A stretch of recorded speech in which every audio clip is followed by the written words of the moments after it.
नमस्ते, मेरा नाम है अनिल। आज हम भारतीय संविधान और राज्य व्यवस्था के एक बहुत ही अहम चैप्टर पर बात करने वाले हैं, केंद्र और राज्य सरकारों के बीच संबंध। देखिए, अगर यूपीएससी, एमपीएससी या किसी भी प्रतियोगी परीक्षा की तैयारी चल रही है, तो ये टॉपिक समझना बेहद जरूरी है। तो चलिए इस जटिल लेकिन दिलचस्प रिश्ते की परतों को खोलते हैं। सोचिए जरा, एक देश लेकिन सरकारें कितनी सारी, एक केंद्र में और फिर हर राज्य की अपनी सरकार। तो सवाल ये उठता है कि आखिर ये सब मिलकर काम करते कैसे हैं। ये अपने आप में भारतीय संघवाद की एक दिलचस्प पहेली है, जिसे आज हम यहां समझने की कोशिश करेंगे। तो ये है हमारी आज की चर्चा का एक छोटा सा रोड मैप। सबसे पहले हम विधायी संबंधों की नींव को देखेंगे, मतलब कानून बनाने का अधिकार किसका है। फिर हम प्रशासनिक पक्ष पर आएंगे कि उन कानूनों को लागू कैसे किया जाता है। इसके बाद हम सबसे जरूरी वित्तीय संबंधों को समझेंगे, यानी पैसे का बंटवारा। और आखिर में हम देखेंगे कि ये रिश्ता वक्त के साथ कैसे विकसित हुआ है। तो चलिए शुरू करते हैं हमारे पहले और सबसे बुनियादी स्तंभ से, विधायी संबंध। असल कहानी यहीं से शुरू होती है। हमारा संविधान केंद्र और राज्यों के बीच कानून बनाने की शक्ति को आखिर किस तरह से बांटता है, यही हमारे पूरे संघीय ढांचे की बुनियाद है। अब देखिए, यहां मामला और भी दिलचस्प हो जाता है। हमारे संविधान की जो 7वीं अनुसूची है, वो शक्तियों को 3 लिस्ट में बांटती है। संघ सूची यानी यूनियन लिस्ट, इसे केंद्र का डोमेन समझिए, जैसे रक्षा और विदेश मामले। फिर आती है राज्य सूची, स्टेट लिस्ट, जिसमें पुलिस और स्वास्थ्य जैसे स्थानीय मामले हैं। और इन दोनों के बीच में है समवर्ती सूची, कॉन्करेंट लिस्ट, जहां शिक्षा और वन जैसे विषयों पर केंद्र और राज्य दोनों ही कानून बना सकते हैं। एक बात याद रखिएगा, ये 3 सूचियों वाला बंटवारा परीक्षाओं के लिए बहुत ही जरूरी है। लेकिन कहानी में एक मोड़ है। ऐसा नहीं है कि केंद्र हमेशा अपनी ही सूची तक सीमित रहता है। सोचिए, अगर कोई मामला राष्ट्रीय महत्व का हो लेकिन वो राज्य सूची का विषय हो, तो हमारे संविधान में कुछ ऐसी खास परिस्थितियां भी दी गई हैं जहां यह संतुलन बदल सकता है। तो ये है वो विशेष हालात। पहला, अगर राज्यसभा ये प्रस्ताव पास कर दे कि राष्ट्रीय हित में ऐसा करना जरूरी है। दूसरा, जब देश में राष्ट्रीय आपातकाल लगा हो। और तीसरा, किसी अंतर्राष्ट्रीय समझौते को लागू करने के लिए। इन तीनों ही मामलों में हमारी संसद राज्य सूची के विषय पर भी कानून बना सकती है। ठीक है, तो कानून बनाने की बात तो हो गई। अब चलते हैं हमारे दूसरे स्तंभ की तरफ, प्रशासनिक संबंध। देखिए, कानून बना देना एक बात है, पर उन्हें जमीन पर लागू कौन करेगा और कैसे? यहां पर सारी बात शासन में तालमेल की है, कोऑर्डिनेशन की है। ये स्लाइड हमें दिखाती है कि कार्यकारी शक्ति यानी एग्जीक्यूटिव पावर कैसे बटी हुई है। केंद्र की शक्ति संघ सूची के सभी मामलों पर लागू होती है, जबकि राज्य आमतौर पर अपनी सूची के मामलों तक ही सीमित रहते हैं।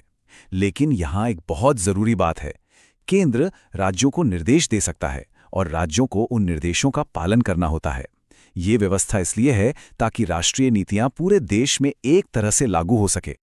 और अब आते हैं तीसरे और शायद सबसे पेचीदा स्तंभ पर, वित्तीय संबंध, यानी पैसा। पैसा कहां से आएगा और किसके पास कितना जाएगा? ये केंद्र और राज्यों के बीच के रिश्तों का एक बहुत ही नाजुक और अक्सर सबसे ज्यादा बहस वाला पहलू रहा है। चलिए इस चार्ट से राजस्व के बंटवारे को आसानी से समझते हैं।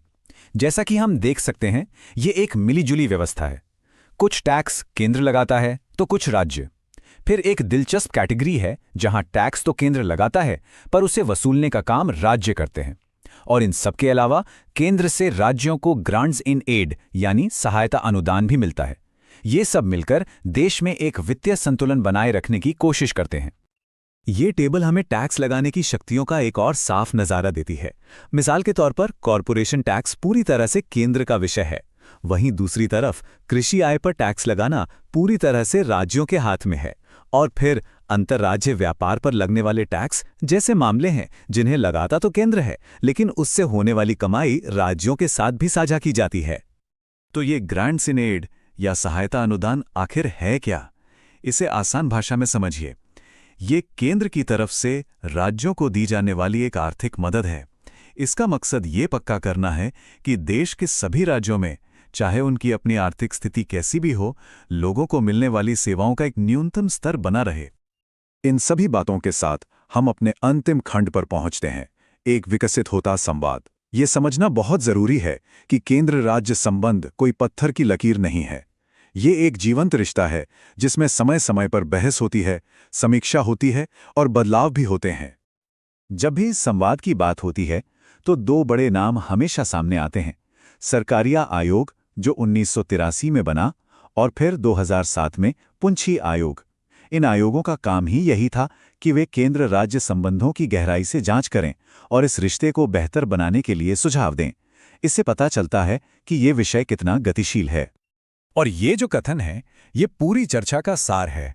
भारतीय संघ राज्यों का एक संघ है, यानी अ यूनियन ऑफ स्टेट्स। इसका मतलब क्या हुआ? इसका सीधा सा मतलब है कि हमारा संघीय ढांचा राज्यों के बीच किसी समझौते का नतीजा नहीं है, बल्कि देश को चलाने के लिए एक जरूरत है। ये एक अटूट बंधन है। कोई भी राज्य इस संघ से अलग नहीं हो सकता। तो जाते जाते एक बड़ा सवाल, आज की नई आर्थिक चुनौतियों, बढ़ती क्षेत्रीय आकांक्षाओं और बदलती दुनिया के बीच क्या भारत का संघीय ढांचा भविष्य की इन चुनौतियों के लिए पूरी तरह से तैयार है? ये एक ऐसा सवाल है जिस पर हम सभी को सोचने की जरूरत है।